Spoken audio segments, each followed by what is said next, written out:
I can't look at that. I will just look at you, lovely friends, and keep the comments open. Okay. So today, and make sure to just hit okay. Today, as we talked about, 4 of us on here have attended the Jacob Collier concert.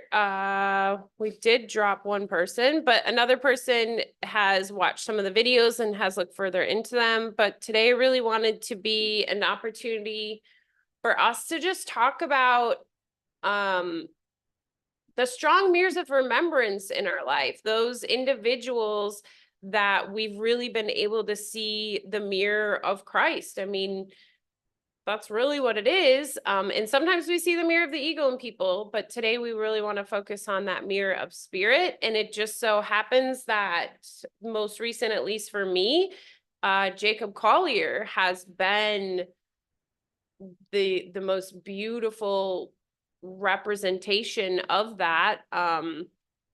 I have my 2 videos. I did one on the concert, kind of, but we just went to the concert May.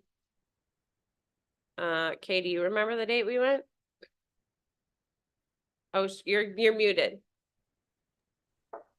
Was it Do you the remember? 6th or 7th? It was a Monday. I know it was Yeah. a Monday. So just a couple weeks ago. Yeah. So we went, me, Patrick, and Kay went together to the St. Petersburg one. And then Tommy, you went with a friend to someplace in Texas. He went to 3 places, and I think it's not like, it was a weird name. I think it's Dallas. It's the Oh, Toyota Music District, I think, in Irvine. It's right next to Dallas. so is that like a plate, like a city? Toyota owns this, like, No. It's like a venue. So it's like a stadium almost, but they have a bunch of other stuff like restaurants around. It's like a okay, yeah. gotcha. Well, I mean, I would like to open it up to you guys first because I've already did an entire video, so I'd just love to hear what's come up for all of you in this, this time. You want to share first, Pat? Yeah, so Ashley introduced me to Jacob, and that was through the Mystical Christ Academy. And I wasn't sure. I think she mentioned in her video that we have different taste in music. I think uh, some of our stuff is similar. Like we like Dave Matthews Band, and so we can find compromise. But anyway, so for me, when I first saw an interview with Jacob, it wasn't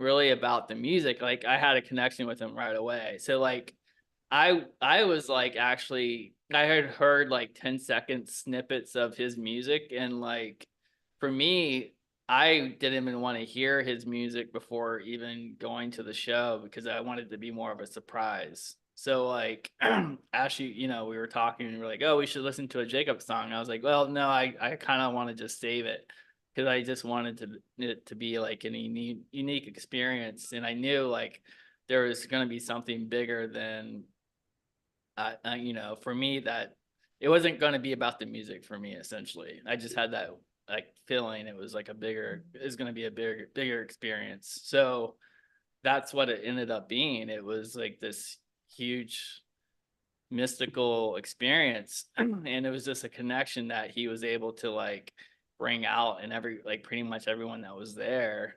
And it was just a huge mirror, and I think it was just more of like, it wasn't like you were seeing Jacob the person. It was almost like he's there, but it's like it wasn't more. It was like not as much as like idol worship. It was more like almost like the opposite. He was just like spirit on stage. It's hard to explain. It was just like a connection that you guys were there, so I'm not sure if you guys had the same feeling, but that's the experience I had, was more of a spirit connection. So Yeah. Yeah. I mean, I think just to point out here, one of the biggest pieces of this is like, granted, this live says Jacob Collier and things, is that spirit uses things within the illusion, whether it's people, places, your cell phone, whatever, to be the mirror, to communicate with you what you need in that moment. And like, we're just so using Jacob because he's known as that, and because I think he's just such a beautiful representation, and the most present person I've ever met. So I don't know if that, like, I just wanted to kind of share that for anybody tuning into YouTube, that this isn't like a Jacob Collier fan base and we're going to talk all things Jacob Collier. We're going to talk all things how Spirit has communicated to us through Jacob, how Spirit has utilized Jacob as the mirror of remembrance of the Christ within us all, and the truth. And I said I'm not going to say anything, but one thing it did spark for what Patrick said is, it was like, you know, the Course in Miracles is what I am really live by. I don't even know what you say, but Course in Miracles is what I read and really am working through. And one of it is that you are not a body, and that your body is just a projection. And when you said that it wasn't like Jacob was an idol, I kind of went back to the concert and it was like nobody's existed, like, at all. It was just like this room of spirit, of oneness. That's what I felt. So it was like, even though Jacob, like, if you looked through the lens of the projection, he appeared to be a holographic projection on the stage, and me sitting in a seat, and Kay sitting next to me, and Patrick sitting on the other side. But when it was going on, it just was like, it just was like, Kay wasn't separate from me. Patrick wasn't separate from me. The guy in front of me with his daughter on the shoulders, it was just like, we were all this just one thing. And Jacob, of course, used music, I think, to prompt that in a lot of people as well. Okay, go, Kay or Tommy, before I'll go on forever. You know I will. I'll chime in. I'm glad you went first, Patrick, because you kind of helped me kind of put my thoughts together. I think I agree with what you said, Patrick, in that it wasn't Jacob Collier, the person that you were, it was Jacob Collier, the experience, not the person. And for me, it's like, I see Jacob as being in his Jesus. And I think with music being this universal language, he's able to bring that to so many people. Like, he's able to bring that experience to people through music.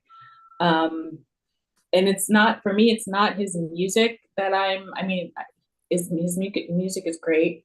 But it's not his music for me. It was more of for me, it was, come on, Kate, get your thoughts together, because I just had this. What I witnessed was, you have this individual who has just exploded, but I don't think that it was necessarily his intention. I don't think that he went into this going, I'm going to be a superstar, I'm going to win all these Grammys, I'm going to build these relationships. This was just something that was just in him, and that just was what he used to do. And it doesn't seem like he had any ego tie. It doesn't seem like he has any ego ties to what he does. He just does what he does. And I think that's why he's able to do this phenomenal work with music, is because he's just not tied to the rules and the beliefs and whatever the laws are that dictate what the world should do. He like transcends that. And for me, that's what he mirrors for me. Because I guess that's where I am in my journey. So I think it was more just witnessing this individual being in his Jesus, and witnessing this experience and how other people are experiencing him. I mean, it's like when he's on stage, it's like he's like inlet, boundless. Like, it's like, no, he's tons of energy. Like, it just is all there. Like, it's just abundance. That's what I sense in him, is just everything on every level is just abundant, and he can just give 150%. And it's just, it is mystical, magical. I don't know. but it is a pretty amazing experience. I've been to many concerts, but I've never been to a concert where I had this type of an experience. Where it felt like an experience, not me watching an artist on stage, but it was truly an experience that was just beyond what I had before. Sorry, I feel like I was rambling, but there you go. No, that was so beautiful. And something that came to me when you were talking is like, I think for all of us, it was such a spirit-led journey of how we even got there too, which I think goes to the testament of it being like a full-blown experience of like spirit leading, spirit being, spirit experiencing. For me, like there's so many things, decisions that had to be made and leaning into, and you know, just so many. So I love that. I think I totally agree, and 100%, yeah. Yeah. Beautiful. Thank you so much, Kay. Tommy? Yeah. So for me, it's like everyone said, it was more about the experience itself rather than the person being Jacob, and rather than the music itself. And I've been to a few concerts with like really big people like Doja Cat, AJR, to like some lesser known people that are still mainstream but lesser known. And with Jacob, it was more than just like the music that was being listened. It was him. It was very full presence, and just his presence I felt was so authentic and so spirited, where like I was telling Kaylee how it's almost as if like every action that he does is spontaneous and it's not planned. Like the order of the songs he plays, I'm sure is planned, and there's obviously like it has to be organized in some way, but his actions and the way he's doing things and directing the crowd, it's all spontaneous. And he's not coming from a place of plan or I have to do it this way or that way. It's just what comes naturally to him. Like I remember one time he was solo on the piano, and he just like used his foot to like stomp on the keyboard. I don't know if he did that for you guys, but I don't remember. yeah, but it I was don't think just we like did. full authentic. Yeah.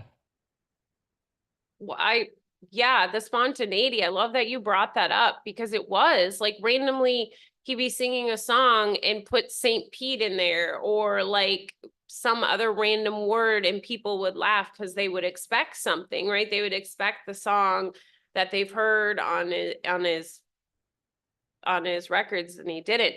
You know what's really interesting, Tommy, for you is that I was like, anytime I love into something, I want to send it to all the people I love, like just share, share, share. And so I immediately like sent it to you, sent it to Kaylee. I'm like, oh my gosh, you guys have to check this guy out. Like he's amazing. And then like your response to me wasn't much. And then you're like, I didn't really care for his music, Ashley.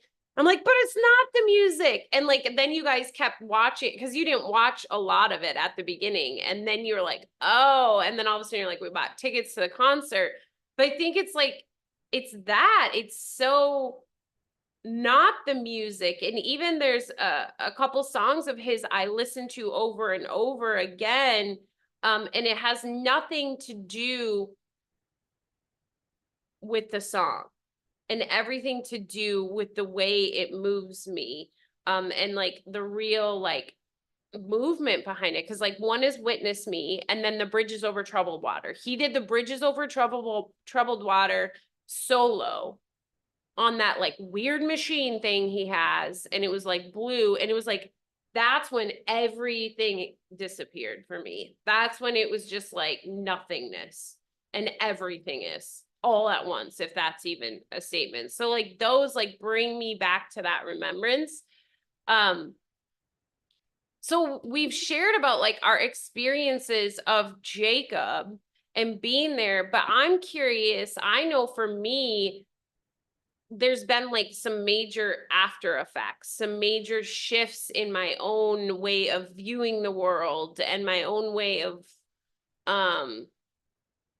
operating. And I mentioned in my video that like I've done mushroom trips in the past, and like at one point that was like my goal was to lead people on mushroom trips, because there's such a massive experience of like egolessness and mirror and all this. And of course, as my journey's gone on, I've realized like, crap, you can like find that in other places. It just has to do with your own internal state, right? And then you can see the mirrors. And so for Jacob, that it was what a very, very significant mushroom trip can represent. But you didn't need the drugs, because of just like you were open to him being a mirror, and he was such a clear vessel. So afterwards, it's like, I don't even know if I could put words, because it continues where I just see things so differently. And the oneness, like I was on an airplane yesterday, and you feel the oneness, but when he turns us all into, what do you say? Like he turned us into an orchestra, a band? Like what did we get turned into? Because I don't feel like it was a choir. I feel like we were something else. Orchestra? I'm not music terms, but I don't feel like a choir. Like I feel like we were something. Or maybe like even an instrument. Yeah, like one instrument. Yeah. That's what we became. We became this like one instrument with limitless like sounds that could come out of it, limitless vibrations that could come out of it. And I felt that like on the airplane yesterday. I felt this just like we were the airplane. I don't know. But like I'm starting to like feel that when I'm like around things of like David always talks, I kind of joked about it this morning, of my mom's in a crapper pants the day I'm like the parable of Ashley. Because David Hoffmeister, that's how he refers to like the life before he has really unwinded, and he doesn't say he's enlightened. He says he has a different term for it, like the step before, because enlightenment, you couldn't be here anymore fully. But he's always like, the parable of David has been this, this, and this. And I feel like I'm becoming more into that state of really stepping into this observer. And my prayer on my heart lately has been like, help me to no longer identify with this body, to really realize this body is a projection. And it's been the prayer on my heart, because Patrick would probably say like, that's one of my biggest hangups is the body, is like allowing myself to feel sick, or be like, oh my gosh, am I getting fat? Or, like all the body things come in, especially when I'm in a place of the ego. And going to Jacob's was like the real remembrance of, you're not a body. Cause like, I don't know, share what are you taking away? What are the shifts you've experienced? Pat, you got anything? Yeah, for me it's more just he just reminded me that I can live more in the now, like more often. So just doing simple tasks, yeah, cooking, cleaning, it's just like, it's just reminded me that I'm just not a body, and I'm just operating. Like I think one of his videos or interviews he mentions just getting out of the way.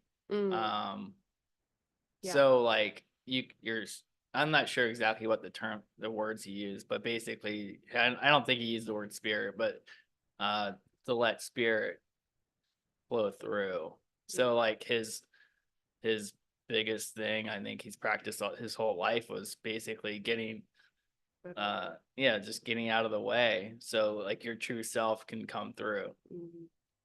And so I'm just finding myself like doing that more often, just on the small tasks. I mean, I could say like, yeah, my trading obviously is like the big task, but like just reminding, it could be like the small stuff that like any point in your life essentially. So that's what that was like the biggest thing. Like, like just he reminded me, like because he was like, yeah, like I mentioned to Ashley in the drive home, that he was like the most present person I've ever encountered. Like it's almost like he's not even aware that it appears to me that he's not even aware of his own body, even though he's like has complete control over his body on stage, and it's like, you know, he's able to run around on stage and do all these instruments without missing a beat. It's like he's just one place or another, and it's like,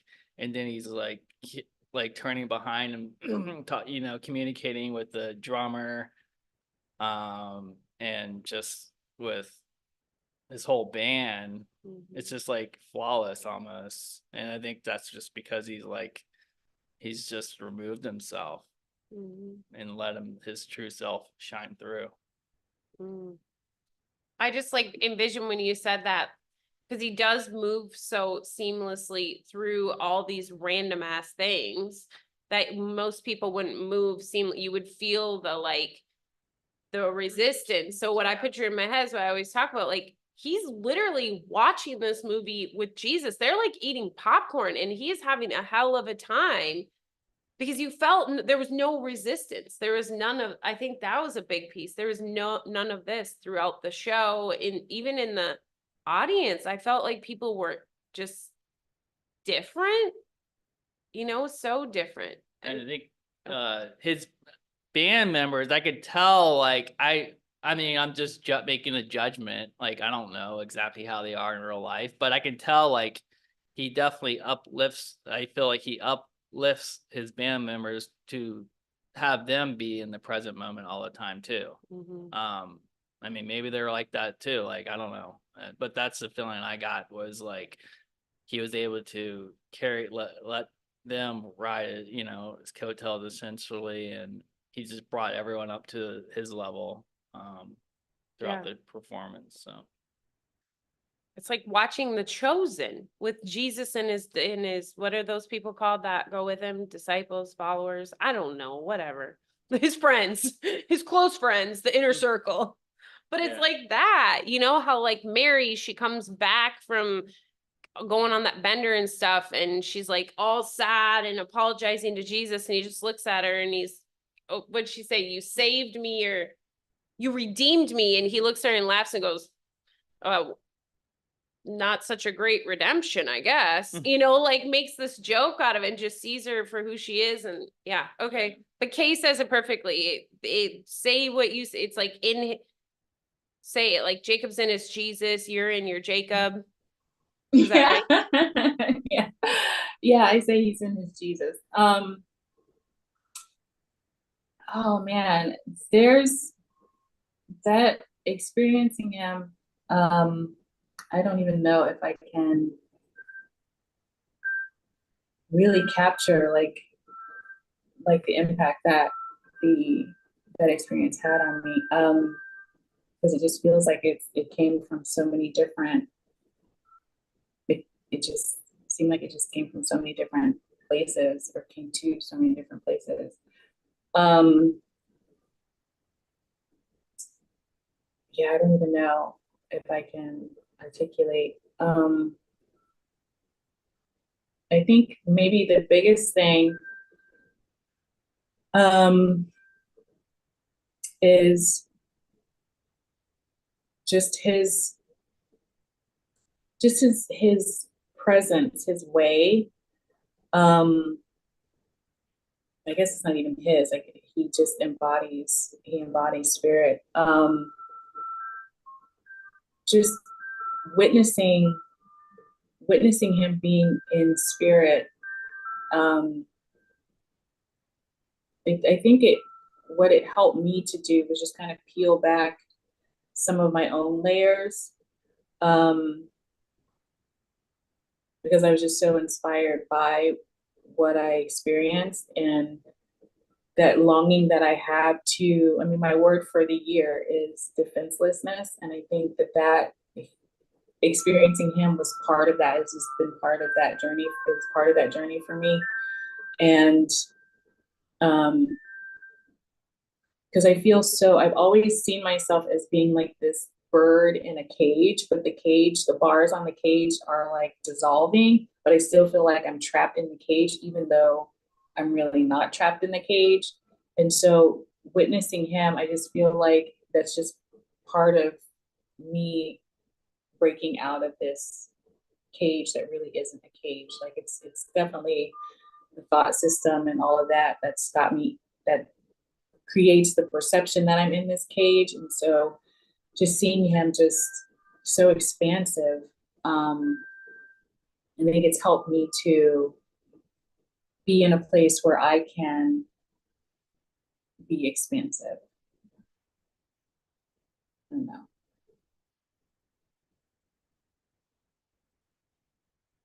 So that's one part of it. There's more, but like I said, there's just a lot. But that's a piece of it. That's a piece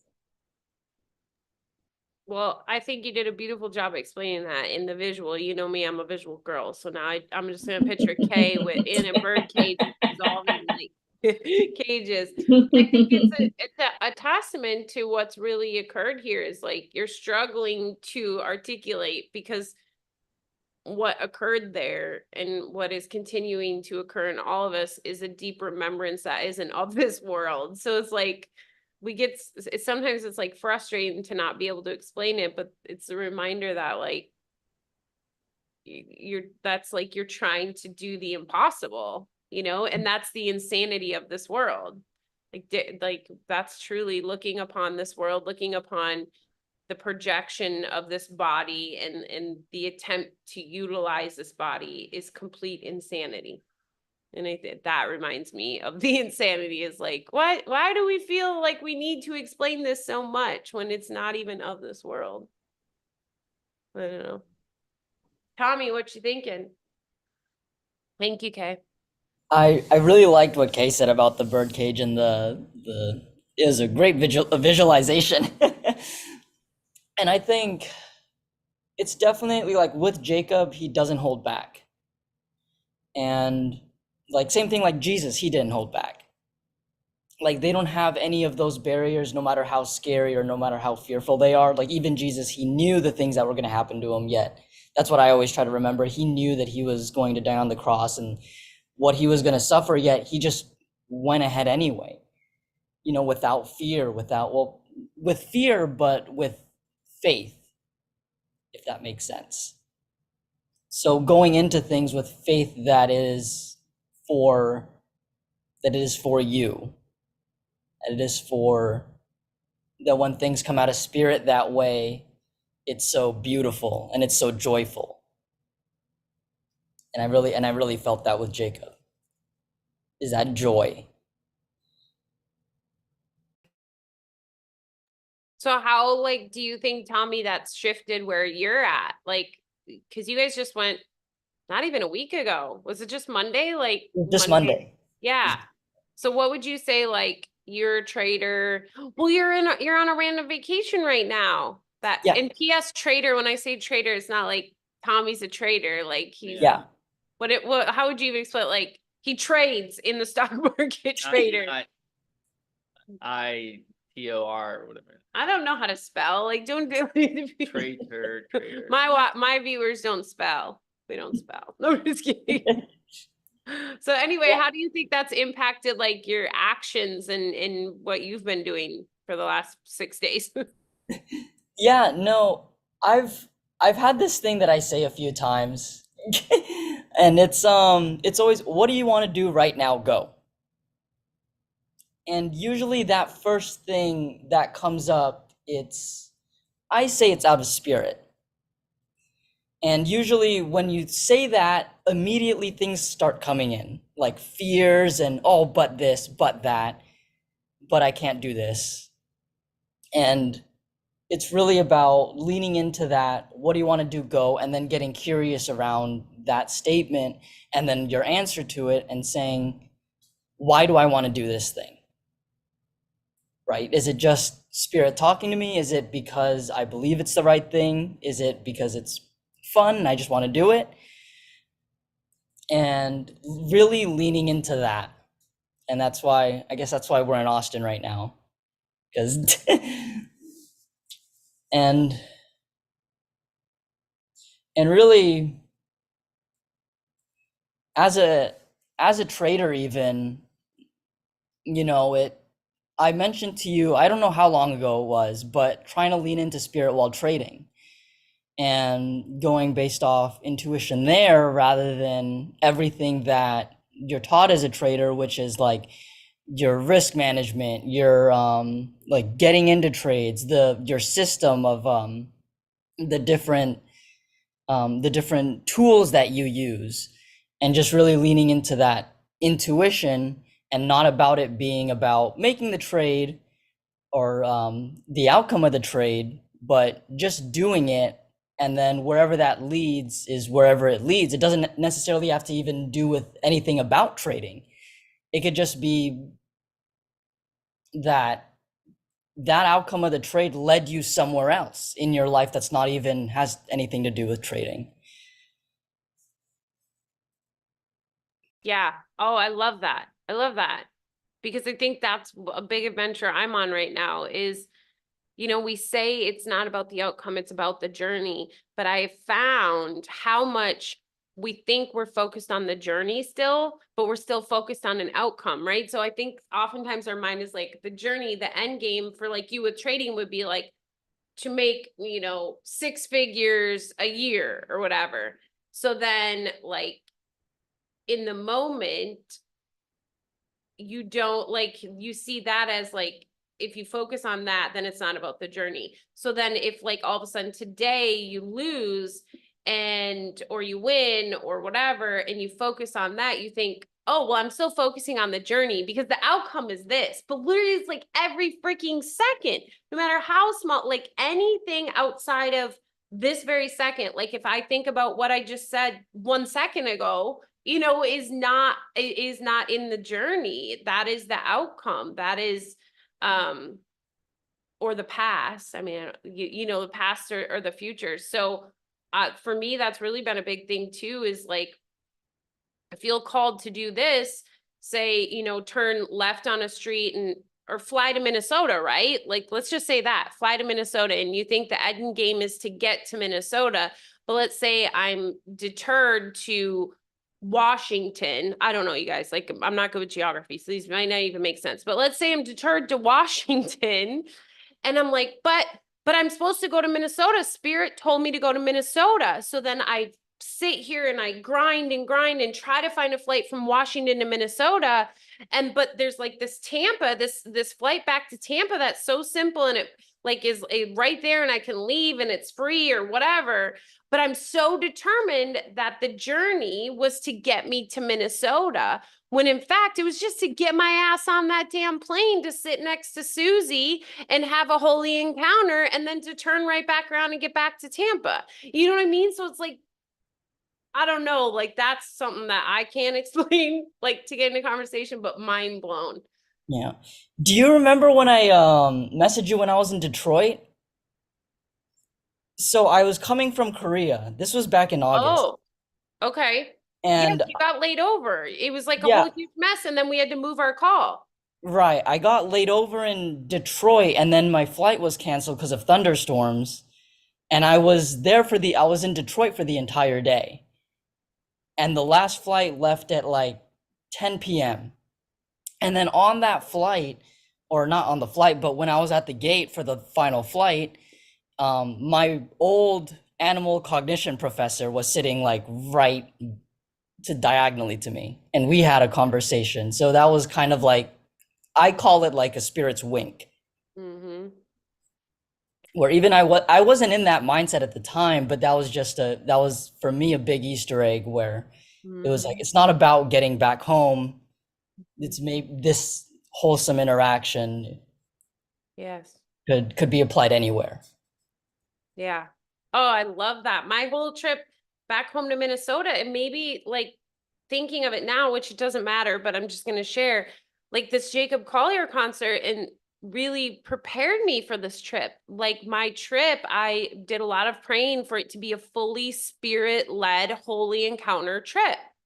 But of course you have to make some plans, right? Because you got to like somehow like get on an airplane to get there. And but like I was supposed to meet with my like everything that I thought I had planned, including my bag, being able to get on the plane and not be overweight, having enough room in my carry-on, to my boarding pass working on my phone, to getting on the tram at Tampa. PS, if you're a business class person flying in Tampa, You usually go to the front of the tram because that unloads first. Well, guess what? That's blockaded right now, and you are actually at the very back of it.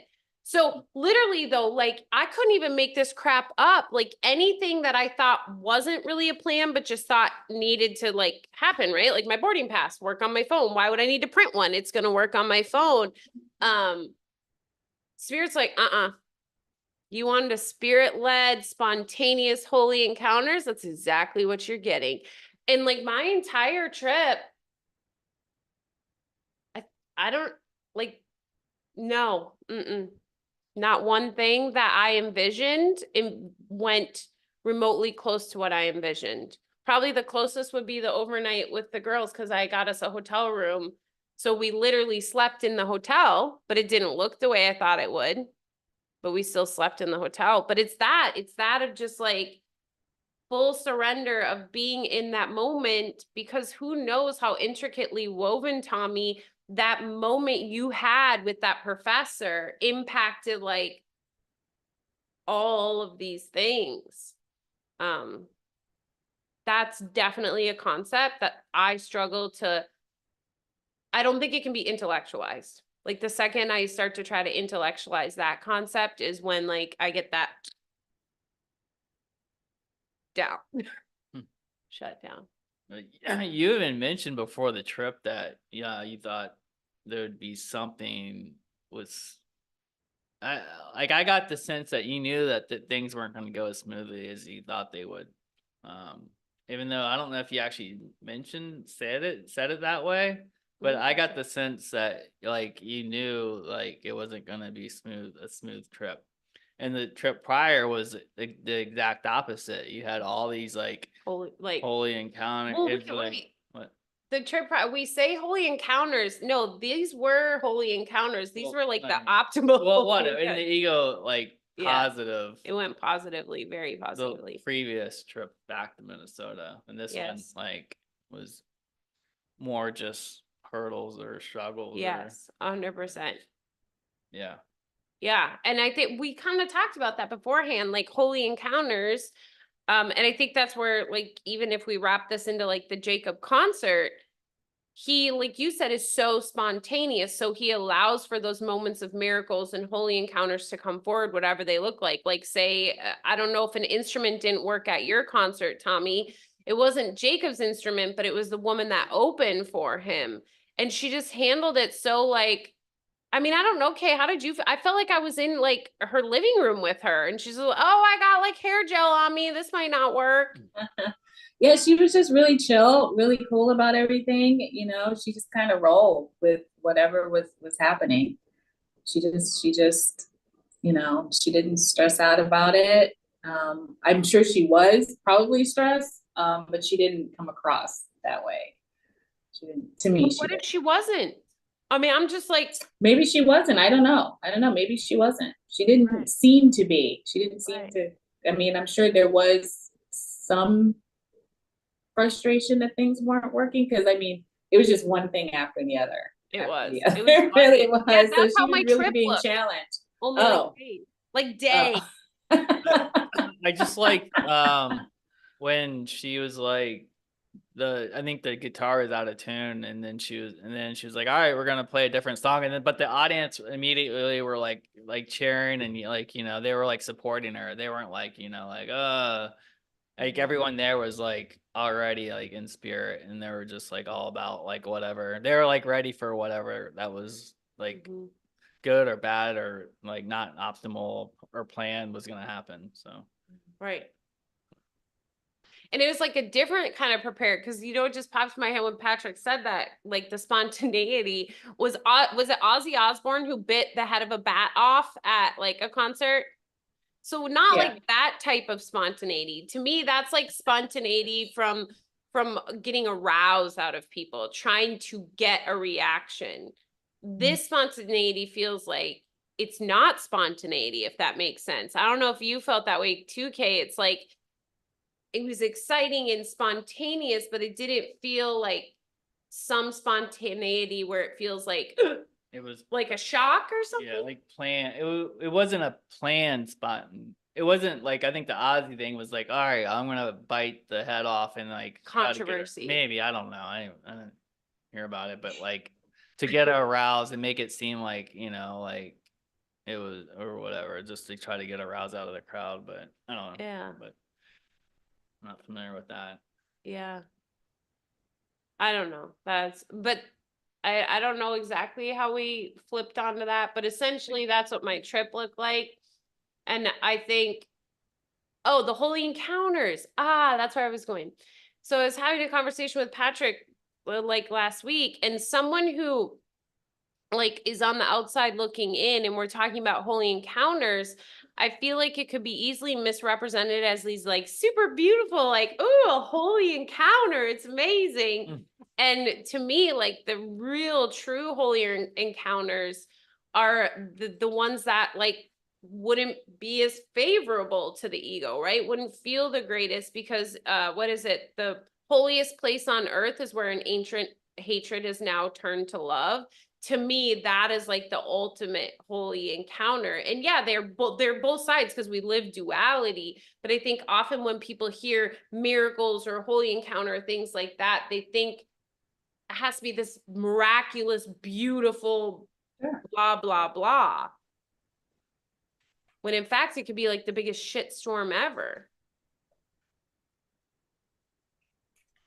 You know, like my business tanking and, you know, not knowing how I was going to pay for everything. That was a miraculous event. Huge miracles. Yeah. I mean, I would be like this ego-driven woman building an empire still. That was my goal. I was like, I'm gonna build an like who sets out to build an empire to change the world? Right? Like that is full on ego. I was like riding in the ego's go-kart and we were going places.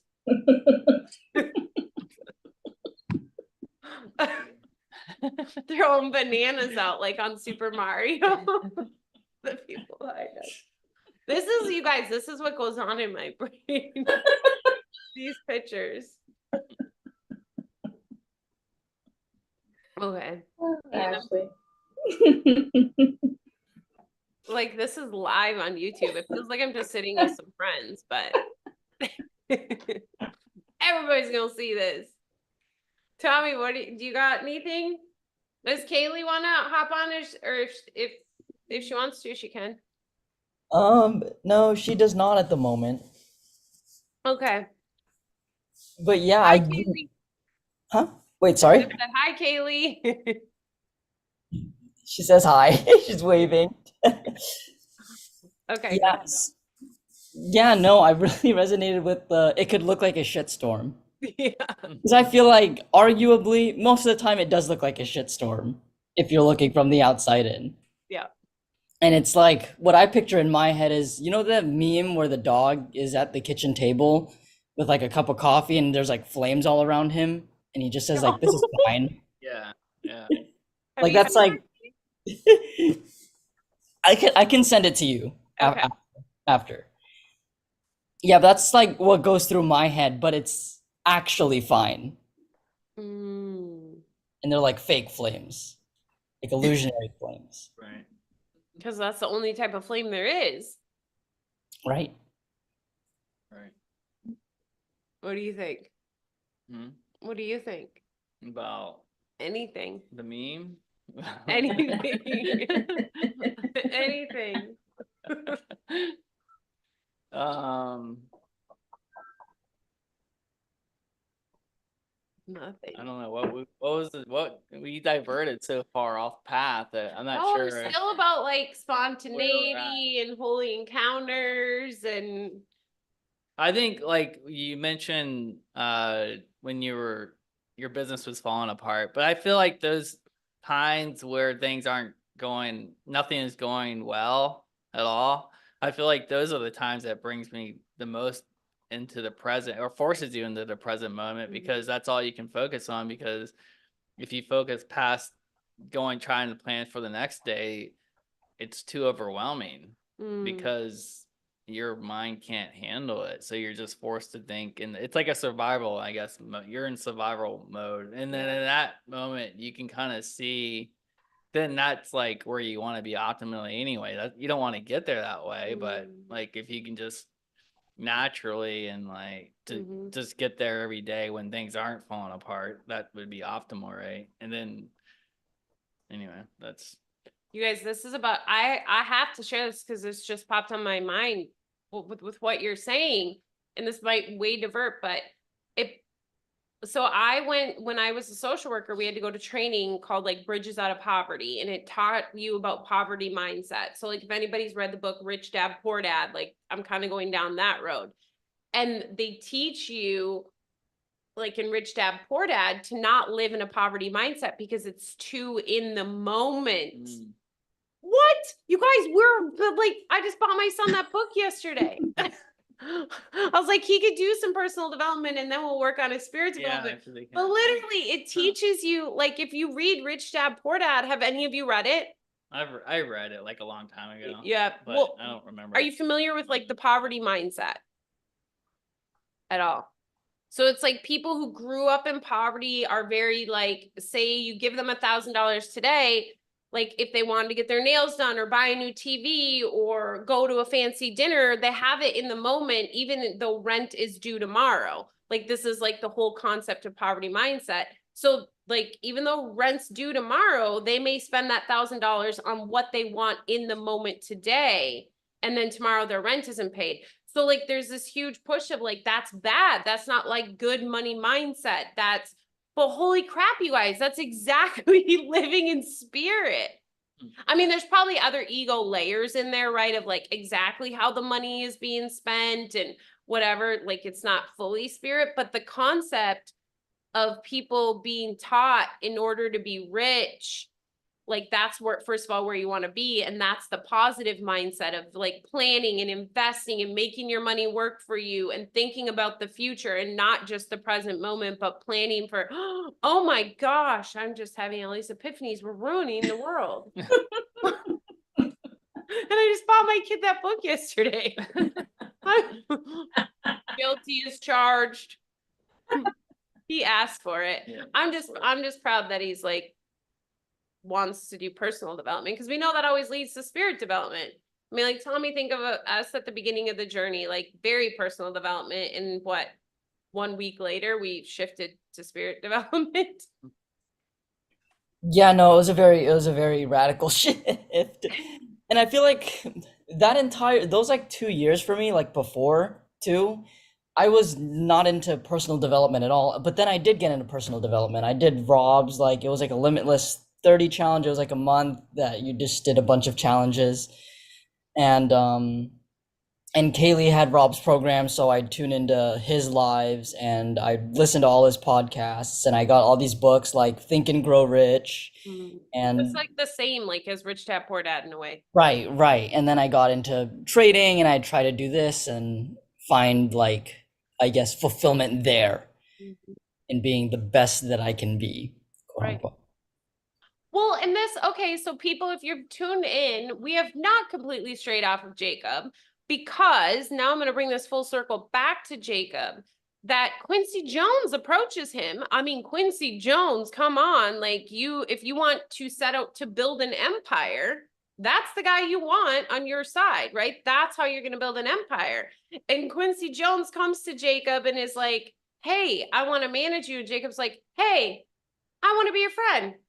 I think I'll manage myself. Like, that is a testament to him living in the moment, living in spirit, and living for truly what actually matters here, which is nothing at the illusion level other than being a mirror and giving remembrance. And like if anybody gives remembrance more than him in this moment, in at the level he does, because he even said too, so sorry babe, I know you want to say something. He even said too, like for him it's not about reach, it's about impact or movement. Like it's not about reaching millions of people. I think he even like mentioned like Taylor Swift or big people like that's their goal, is they want to reach the masses. Oh yeah. He wants to move. He wants to move people.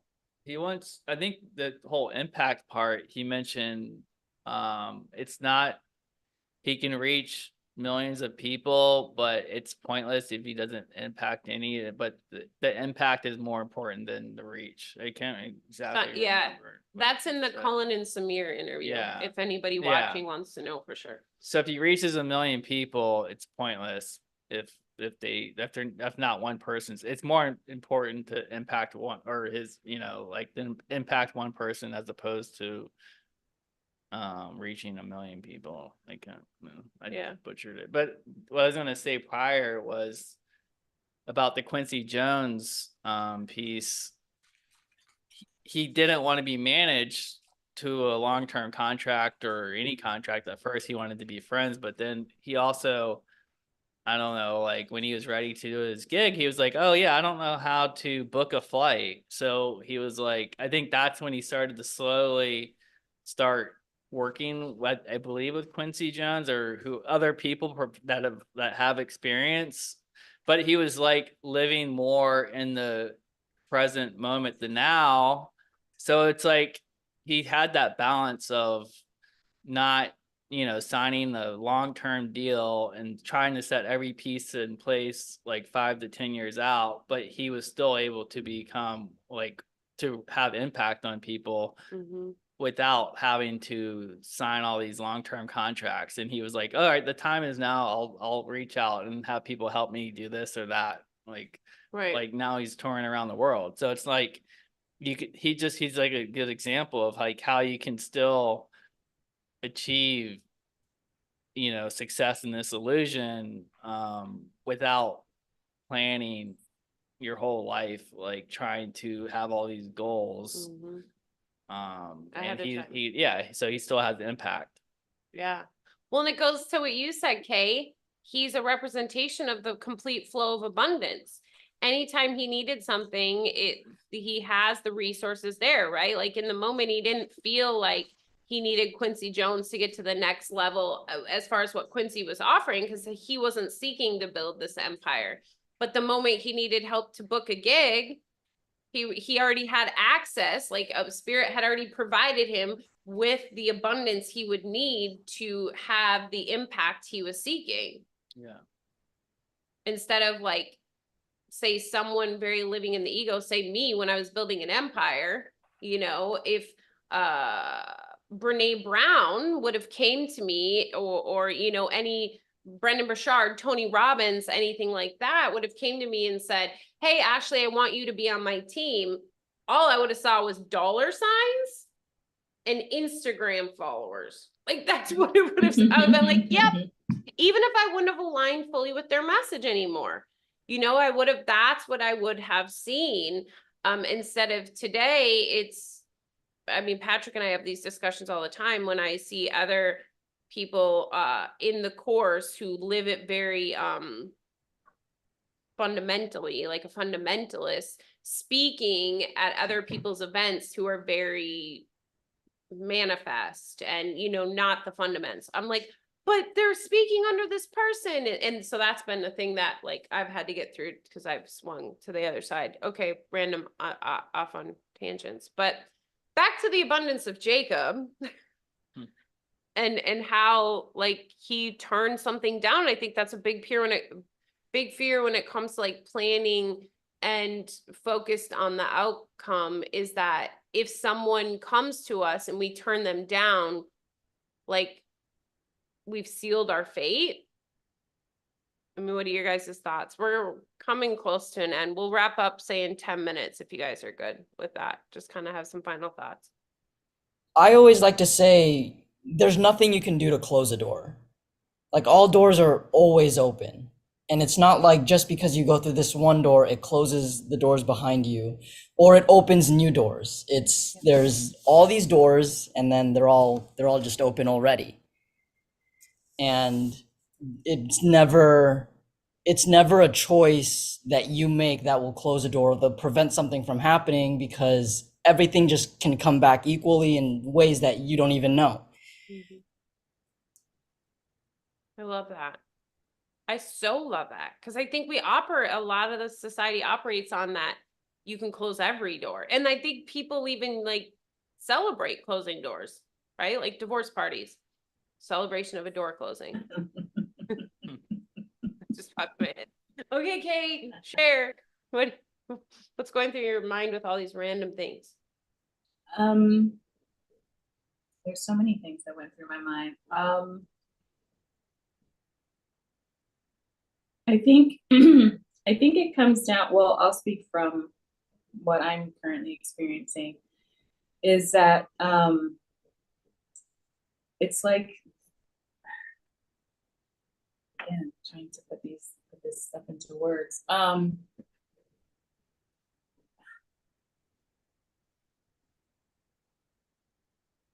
Give me a second, I'm trying to get my thoughts together. I think it's the abundance and access, and the rich man, poor man, and all of that. I think for me, it's been constantly reminding myself that the past is gone, the future is not yet, and we're free from both, and to be present, be in the moment. And when you encounter what's perceived as a limitation or a fear, when you stop to recognize where that's coming from, and because we have two ways of experiencing life. We can experience it through fear, or we can experience it through love. And so depending on which one you choose is going to depend on how you perceive the situation, how you perceive the experience. And so for me, it's been really, even something as small as, you know, you have $10 in your account and you want to go out and buy a salad.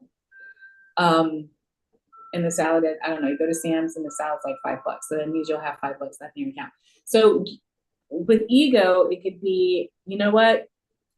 You don't need to go to Sam's to buy the $5 salad that you really love. Maybe you should go to Walmart and get the $1.99 salad. It's not really what you want, but you'll save money and blah, blah, blah. And it's like, well, that right there is an exercise. Like, that's an opportunity where you can say, you know what?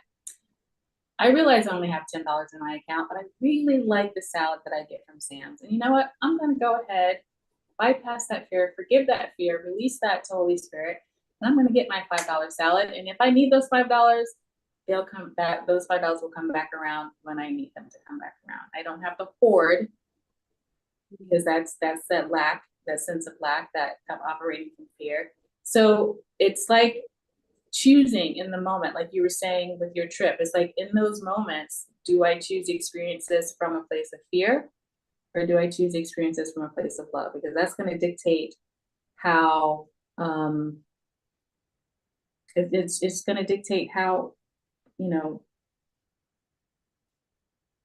it's going to dictate the experience. I don't have any other word. But it's, yeah, I guess it's just, I don't know. I don't even know where I was going. I feel like I'm just rambling at this point. But yeah, just for me, it's really being in the moment. And, you know, like, I could very easily, like, I'm paleo, right? And paleo is not a cheap lifestyle. It's not cheap to be paleotarian. And if I were operating from a place of fear, I'd be like, you know what? I'm gonna have to like drop this whole paleo diet thing and go to Walmart and buy all the great value brands and save myself a ton of cash and have a crap diet. But that is what ego would suggest. Just drop all of that. And it's like, but why should I? And I haven't. Like, it never occurred to me to change my complete diet, you know, just to save a couple bucks. It never, ever occurred to me. And Spirit was like, if it was about putting limitations on you, then I wouldn't provide for you. I wouldn't say, go ahead and get your dandelion greens or your Hue chocolate, dark chocolate, you know, like, I'm still going to provide for you. I don't care what you do with that money, but that doesn't matter to me. What I care about is that you believe in me for abundance and access. That's what I care about. that's what matters. So it's just, I don't know, it's very simple, but sometimes you can forget that. And I think with Jacob, it just, he believes in abundance and access, and that's the place he operates from, and it just flows.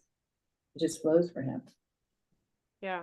No, I think that was beautiful, Kay, because it is that simple, right? Like if you look at, say, like the personal development world, we've turned it into like these grand gestures and massive uncoverings of the dark side of the moon and all of that, when in fact it's like every single thing you do every day is a lesson.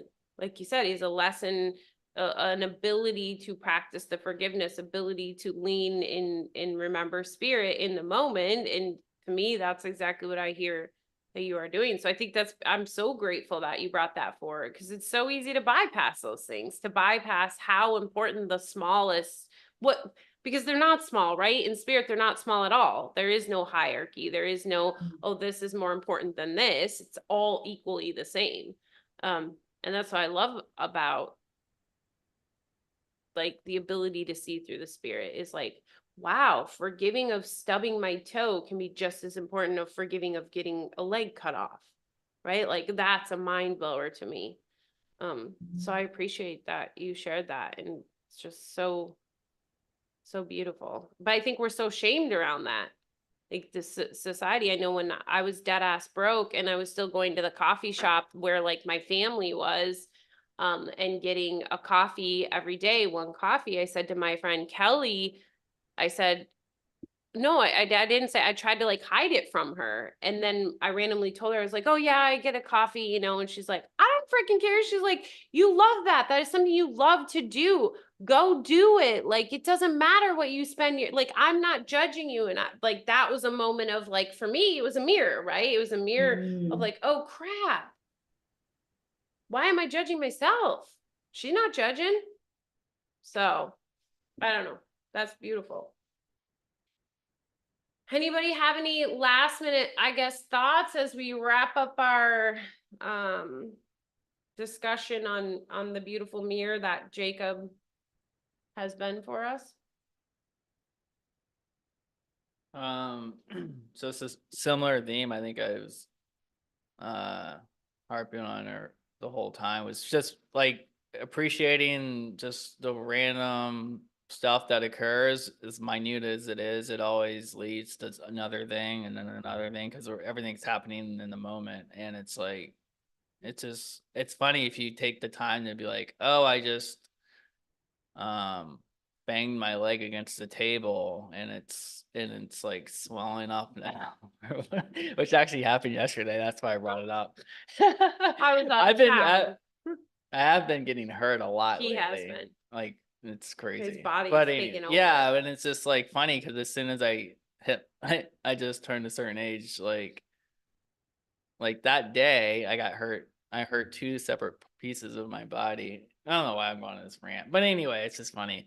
But it's just like taking the time to like see and appreciate Getting hurt. Yeah, gosh, I don't know, but it's like, What but I don't know where I'm going. Oh my god.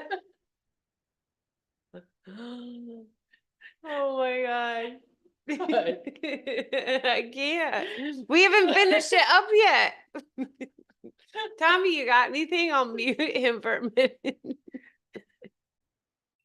Uh, no, not really.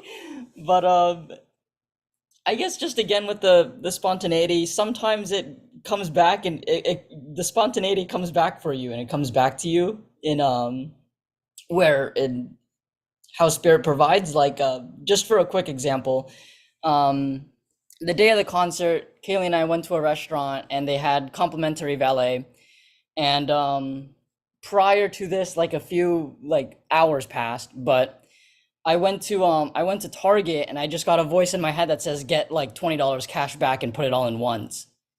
So I got $20 cash back from the Target when I checked out, and then I put it all in ones. And then at the valet came, I was like, oh my God, I could tip the valet driver because I put it all in ones, and that was literally the only reason. where I never keep cash in my wallet. That was the first time I had cash in my wallet in absolutely forever. And it was the one time that I needed to, or it worked out. Yeah. So and like you don't know how that impacted, right? Like maybe the valet driver had no gas to get home and the $2 you tipped is the gas money. Like that is the thing that we don't see. That is why every single thing you do is for giving, whether it's forgiving, the one word, or the two words, forgiving. And through those two things is how we are all intertwined and how we work together to bring the mind. I mean, like, what if the valet guy was like, I don't believe in whatever unless I get $2. I mean, like that's random. But sometimes things like that happen, right? Like I'm gonna give up my faith in this unless X happens. It's like a challenge to the universe. And I'm not saying spirit always answers that challenge.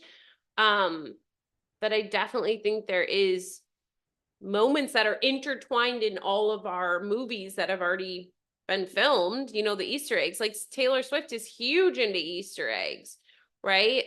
She's always doing Easter eggs for her people. I don't know any of them. I just have heard that she's big into Easter eggs. I'm not a Taylor Swift fan, but I think we all have so many Easter eggs just throughout our movie if we pay attention.